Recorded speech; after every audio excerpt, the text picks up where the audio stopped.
happens to our idea of truth. When James receives instructions to pass through those who control this world and return to the Preexistent Father. The manuscript I open today is the first Apocalypse of James, linked with the second Apocalypse of James within the same stream. James is James the Just, a central figure of early Christianity in Jerusalem, remembered as the brother of the Lord. And here, that brotherhood is understood in a spiritual sense. The text was composed roughly between the 2nd and 3rd centuries. Its original language was Greek. What has survived came to us in Coptic, and the authorship is anonymous, with a revelatory voice placed on the lips of Jesus to instruct James. The manuscript's condition is fragmentary, with gaps and damaged passages, and its principal preservation lies in the Nag Hammadi codices, especially Codex 5, where both apocalypses of James appear linked in sequence. Sophia handed me this manuscript wrapped in ancient cloth and warned me that, if read to the end, beliefs that once seemed untouchable may shatter. Because here salvation is told as knowledge, memory, and lucidity in the face of religious and political power. To understand why these texts were hidden, we must see the broader context. During the 4th and 5th centuries, the Church was fixing doctrine and discipline through councils, and in that process it determined which texts would be normative for public teaching. As a result, many alternative writings circulated outside the institutional center, and several were eventually stored or buried in Egypt to preserve them. There were 7 major ecumenical councils in late antiquity, and for this topic, the first 4 weigh most heavily. They organized Christological doctrine and ecclesial authority.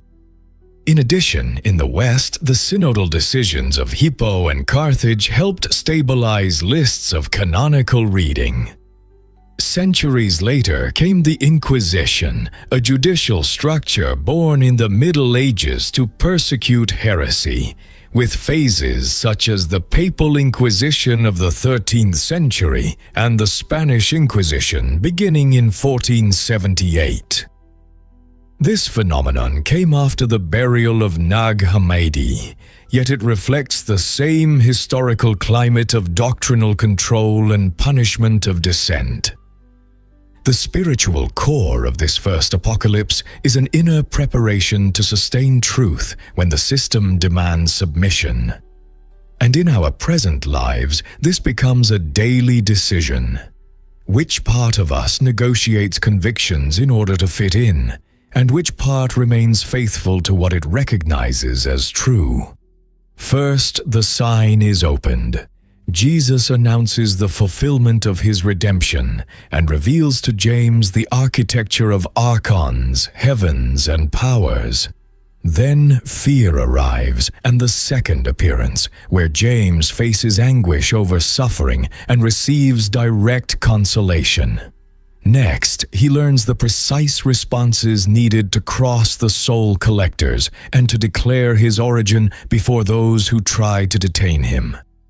Later, the text introduces the women disciples and a concrete exhortation to preserve memory, sobriety, and careful transmission.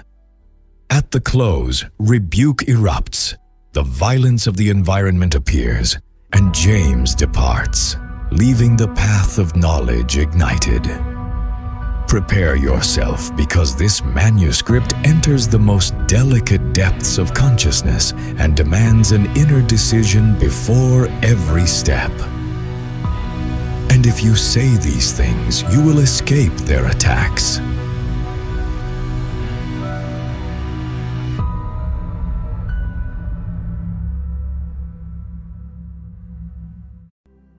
Act 1.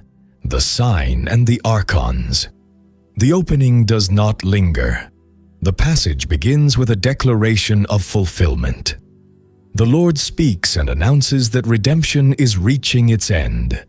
He introduces no conditions and allows no delay. He presents the closing of a process already set in motion.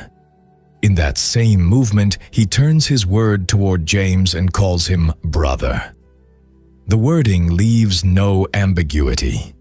The scene immediately clarifies that this is not a bond of flesh. The designation belongs to another plane and is not developed further, standing as a given that must be accepted before proceeding. The discourse then shifts to the origin. It is declared that nothing existed except the one who is. The narration presents him as unnameable and ineffable, without adding attributes.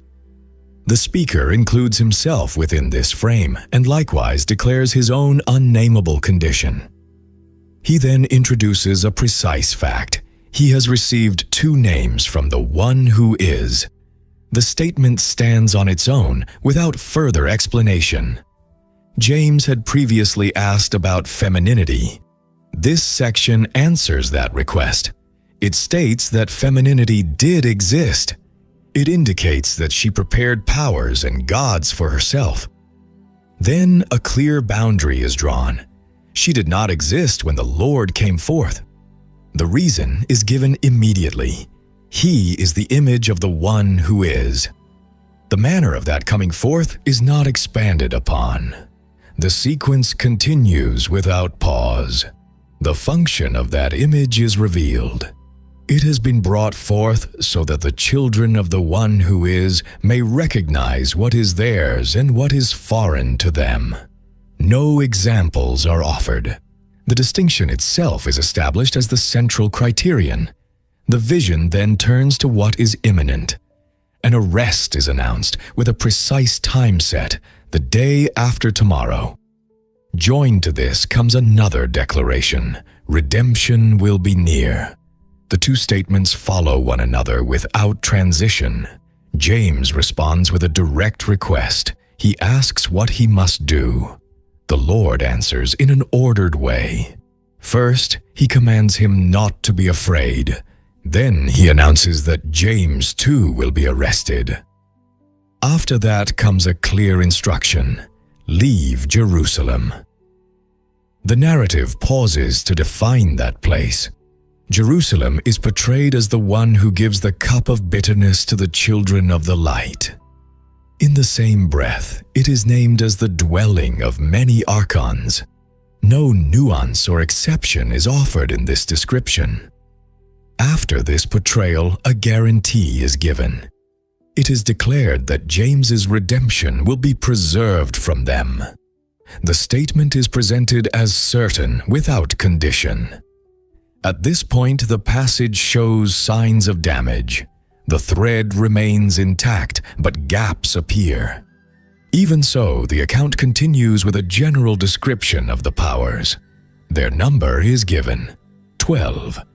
Their arrangement is specified. Each one presides over his own hebdomad. No further functions or hierarchies are developed. James intervenes again and raises an objection. He asks why they are 12 and not 7, as the scriptures say. The Lord responds by defining the scope of that number. He attributes the 7 to a limited understanding without disputing the scriptures themselves. He then announces 2 future actions. He promises a sign of number, and he promises a sign of measure. Both promises are stated without immediate elaboration.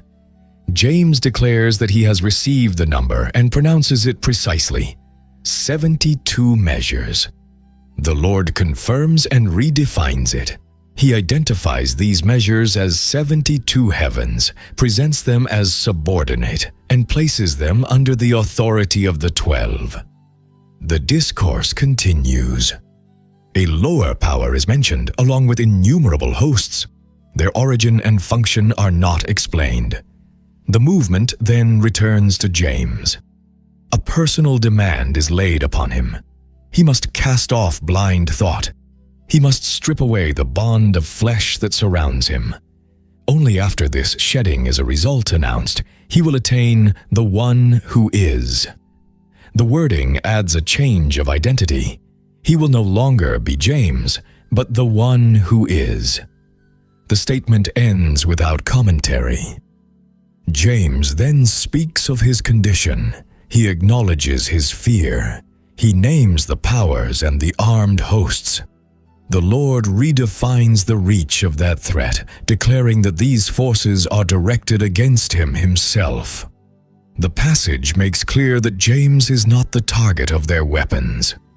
The final section does not expand further. It alludes to an inner silence and to a hidden mystery. The scene does not resolve the tension and leaves James in the state in which he remains. The sign establishes the domain of the archons and fixes the nearness of James's arrest. But I am frightened by their wrath.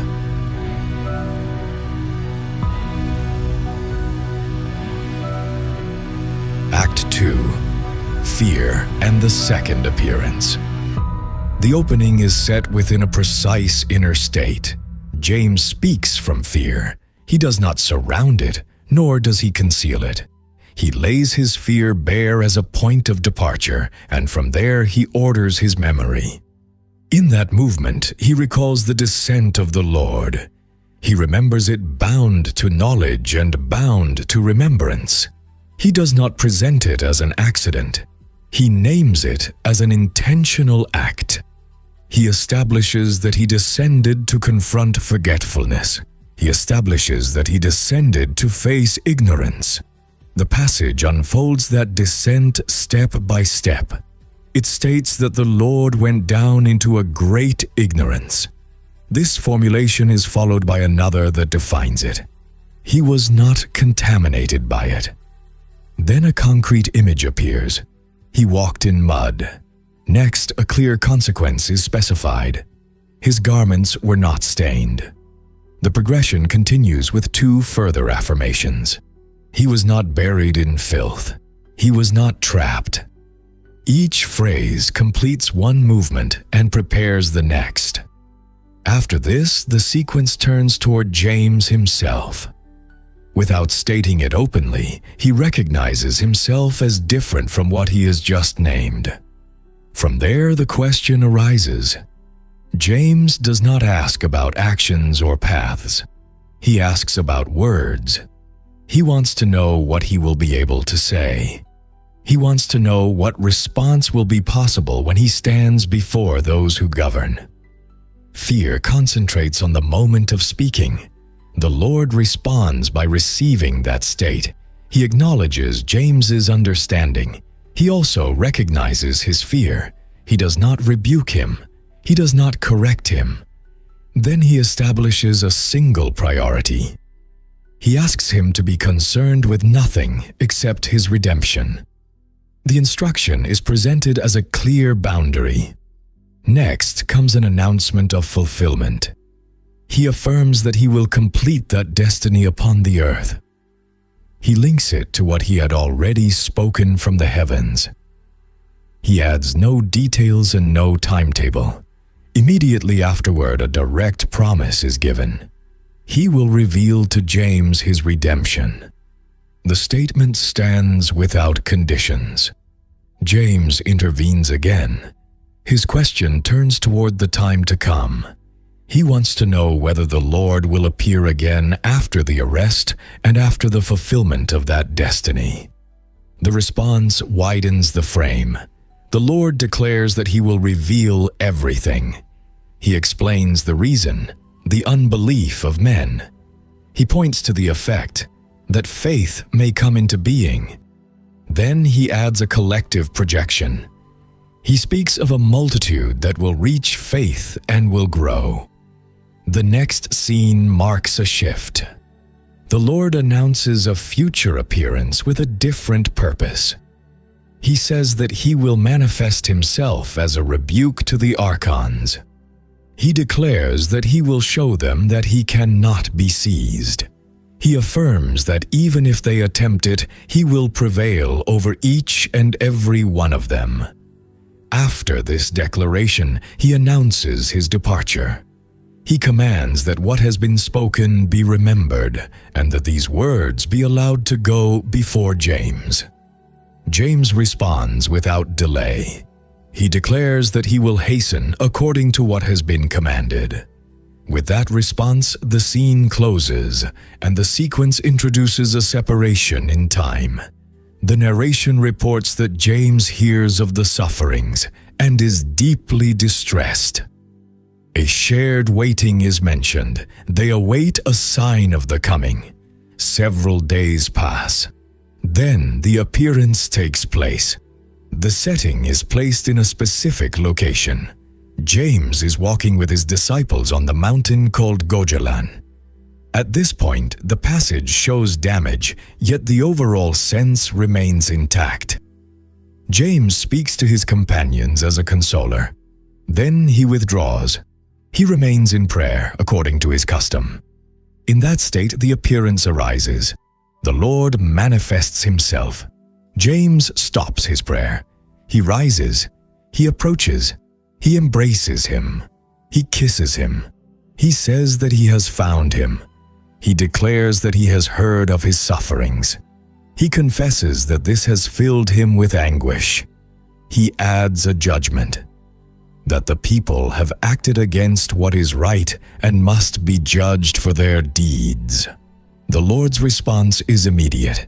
He commands him not to be concerned either for him or for that people. He declares that he never suffered and was never distressed. He explains that those people existed as a type of the archons. In the same passage, James is given a precise title, the Just One. Then a personal warning appears. The Lord says that the embrace and the kiss have stirred great anger against James. He states the reason exactly as it is given, so that others may come to be. He does not expand upon this consequence, nor does he explain it. Both sit upon a rock. The Lord declares that James will pass through sufferings. He asks him not to grieve. He establishes a clear distinction. The flesh is weak and will receive what has been appointed to it. As for James, the instruction is direct. Do not be timid and do not be afraid. With these words, the appearance comes to an end. The second appearance dissolves the suffering of the Lord and places James before the trial he must undergo.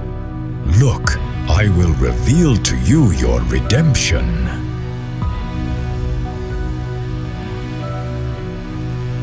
Act 3. The responses to the toll collectors. The change is immediate and unmistakable. The scene adopts the tone of direct instruction. The Lord takes the word and directs the discourse toward what will take place. He does not present a hypothesis. He sets the event forth as certain. A multitude will arm itself against James with the purpose of capturing him. The announcement is made without qualification. Within this multitude, the account distinguishes three figures. They do not appear as open combatants. They are seated. Their role is that of toll collectors. The text adds a second characteristic. They demand tribute. Moreover, they seize souls. Both actions are defined as part of their office.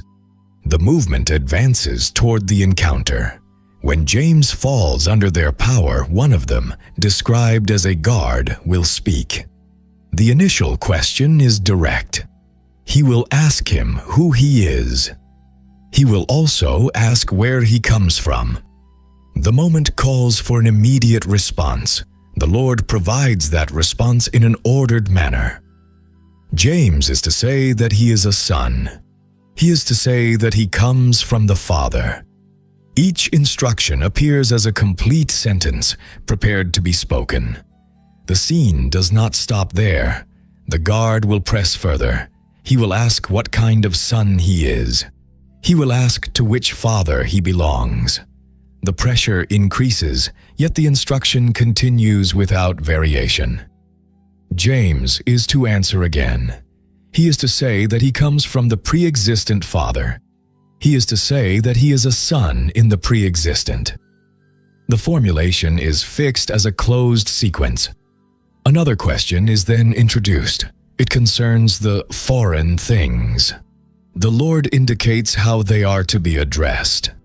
James is to say that they are not entirely foreign. He is then to explain their origin. They come from Achamoth, called the female. She produced them when she caused the race to descend from the Preexistent.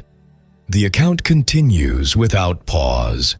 Because of this origin, it is stated that they are ours. Immediately, another clarification is added.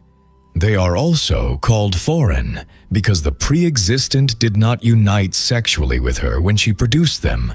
Both statements stand together without resolution. The narrative anticipates yet another question. If he is asked where he is going, the response is already determined. James is to say that he will go to the place from which he came. He is to say that he will return there. The Lord links these words to a concrete result. By saying them, he will escape their attacks. After this set of responses, the text shifts to a broader plane. The Lord names the imperishable knowledge. He identifies it with Sophia in the Father. He then presents her as the mother of Achamoth.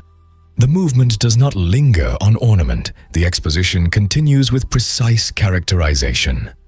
Achamoth has no father. She has no male consort. She is female from a female. The sequence adds connected details. She produced without a male. She was alone. She was in ignorance. She did not know the one who lives through her mother. The Lord then introduces his own action.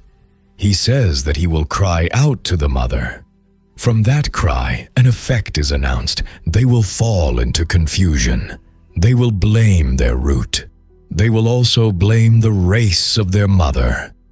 The account does not elaborate further. The focus returns to James. A personal outcome is announced. He will ascend to what belongs to him. The movement is oriented toward the Preexistent. At this point, the manuscript is damaged, but the general thread remains recognizable. The text adds an instruction of custody. The Lord orders James to conceal these things within himself. He commands him to remain silent. He then defines a precise exception. He is to reveal them to Adai.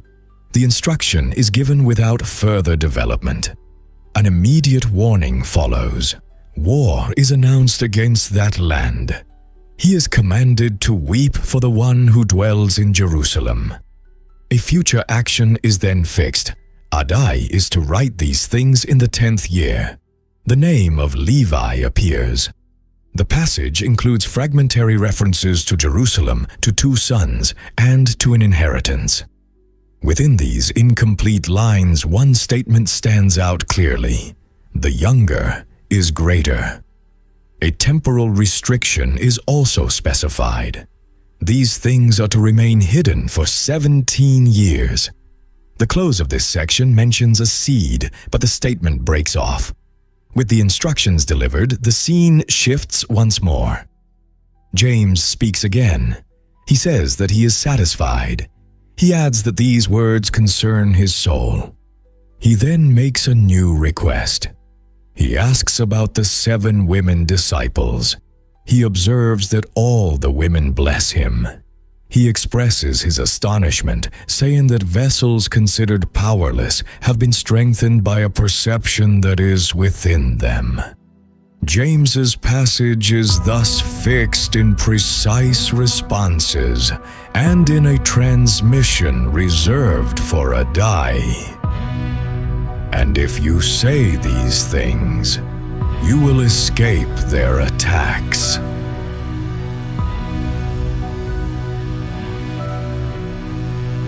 Act 4. The Disciples and the Exhortation. The scene is shaped around a single pointed concern. James takes the floor again and turns his attention to the women surrounding the Lord. He asks a direct question. He wants to know who the 7 disciples are. He does not stop at the question. He adds an immediate observation, noting that all the women bless the Lord. From there, he voices his amazement. He points out that vessels once considered powerless have been strengthened by a perception that dwells within them. The request is laid bare, opening the space for a response. The response does not unfold as a continuous speech. Instead, the passage moves through a fragmented enumeration. There are mentions of spirits linked to thought, references to counsel, allusions to knowledge. The list is not presented as complete. The sequence shows breaks and interruptions, yet its direction is clear. It speaks of a plurality of dispositions, not a single one. The vision then shifts to another moment. There is mention of a passage through the breath of an archon, and his name is given, Adonaios. He is defined by one precise trait. He was ignorant. A change of state follows. When the Lord departed from him, that archon remembered that the Lord was his son. This memory has an immediate effect. He becomes benevolent toward him, treating him as a son. No further reasons or consequences are added. The narrative then returns to the earthly realm. It is stated that before appearing there, this archon cast them among that people. In the same movement, the prophets are mentioned coming from the place of heaven. The scene does not linger on this relationship and continues forward. Now the Lord addresses James directly. The exhortation begins with a clear command. He must cast from himself the cup of bitterness. The instruction is neither justified nor explained. It stands as an immediate demand. A warning follows. Some will rise against him. The statement remains open without naming who they are. The next section introduces an evaluation. The Lord says that James has begun to understand his roots from beginning to end. These roots are neither listed nor developed. New instructions follow at once. He must cast away all iniquity and guard himself against envy. The commands come one after another without explanatory transition. A concrete action is then set for the near future. When James speaks with this perception, he is to encourage 4 women. Their names are spoken plainly and without comment: Salome, Miriam, Martha, and Arsinoe. The list ends there, with no roles assigned. At this point, the manuscript shows visible damage. Even so, the overall movement remains intact. There are references to offerings, and the term holocausts appears.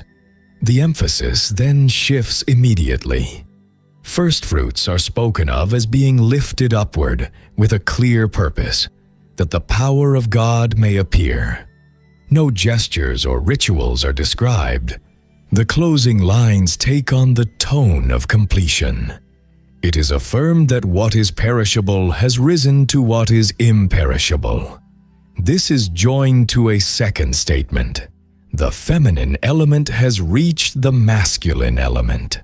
The phrase stands as a seal on the whole movement without further explanation. The exhortation gathers themes of release, vigilance, and ascent, before James speaks again. What is perishable has risen to what is imperishable, and the feminine element has reached the masculine element.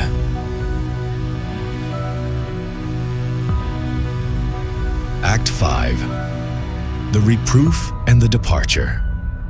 The closing opens with a voice that rises once more. James speaks after what has come before, and he does so from fractured ground. The scene presents incomplete phrases. Even so, the overall movement can be recognized. James mentions 3 things. He says that something has been cast into them. They are neither explained nor developed. The formulation records an inner fracture exposed without clarification. The course advances and signs of conflict appear. Insults are named. Persecutions are alluded to. The expressions arrive with cuts and gaps, but the meaning remains firm. There is opposition. There is rejection. There is harm directed against those who have received what was spoken. The sequence does not stop on detail and continues forward. James then announces a personal decision. He says that he will go out. He does not present it as a flight. He sets it forth as a deliberate action. He immediately adds the content of that departure. He will reveal that they believed in the Lord. The statement does not stand alone. It is accompanied by its purpose. He wants them to be glad in His blessing. He wants them to be glad in His salvation. He also wants that revelation to come to fulfillment. Each motive appears in its own sentence, without overlap. With that resolution expressed, the scene moves into action. James acts. He goes at once. He goes to the 12. The narration fixes the main action. He reproves them. Neither the tone nor the words are described. The gesture is marked simply as a fact. Next, another action appears, bound to the previous one. James expels from them a satisfaction. That satisfaction is associated with the path of knowledge. The passage shows damage at this point, but the general meaning remains. It is a rupture with a prior complacency. The movement is marked without expansion. The course then visibly divides. A multiple response arises. The majority receive the messenger. The scene indicates it without development. No reactions or speeches are added. Then another group appears. Their response is different. They say that he must be removed from the earth. They do not hesitate. They add the reason for their demand. They say that he is not worthy of life. The phrase is presented directly and conclusively. Before these words, a new movement occurs. Some are seized by fear. They rise. They separate themselves from the accusation. The sequence records a declaration spoken together. They say that they have no part in that blood. To that phrase, they add their justification. A righteous man will perish by injustice. The statement functions as a final taking of position within the conflict. After that declaration, the course moves toward closure. James departs. The narration indicates his leaving. The immediate destination is not described. The ending remains fragmented like the rest of the passage and comes to rest on the act of departing. The closing presents division, reproof, and withdrawal after a public rejection of responsibility. We have no part in this blood, for a righteous man will perish by injustice. This fragment that we have gathered is only a spark. If you wish to see the full fire, read the writing for yourself. Allow the ancient words to speak to you without interpreters, for perhaps between the lines, you will find something no one else has seen. Thus begins the true gathering. Sophia. When the scene names it as imperishable knowledge in the Father, what exactly is it that must be preserved and transmitted to Adai according to what is narrated in these acts?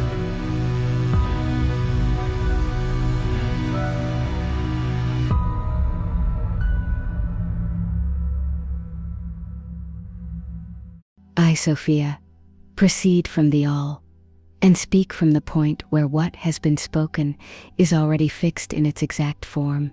What must be preserved and conveyed to Adai is the imperishable knowledge exactly as it has been uttered in the Acts, without expansion, without rhetorical shelter, without any shift in meaning. The text advances with a precise command. The Lord instructs James to hide these things within himself. The movement is inward. There is no immediate writing. There is no open circulation. The knowledge is contained. It remains in custody. Then the text introduces a specific exception. Adai is named. He alone is permitted to receive what has been kept. No other recipients are mentioned. No chain is established. The transmission is confined to a single direction. Before that command, the content has already been fixed. Responses have been spoken that must be given before the collectors. The origin in the Preexistent Father has been defined. The condition of sonship in him has been established. The return to the place from which one comes has been indicated. Each of these statements appears as a closed unit. They are not open to commentary. Afterward, the text names Sophia. It names her as imperishable knowledge in the Father. She is not introduced as a new theme. She is placed as a frame. In that gesture, knowledge ceases to be isolated information and is affirmed as that which does not wear away when recognized. Next, the text unfolds the figure of Achamoth. She is presented as produced without a male. She is declared alone. She is shown in ignorance.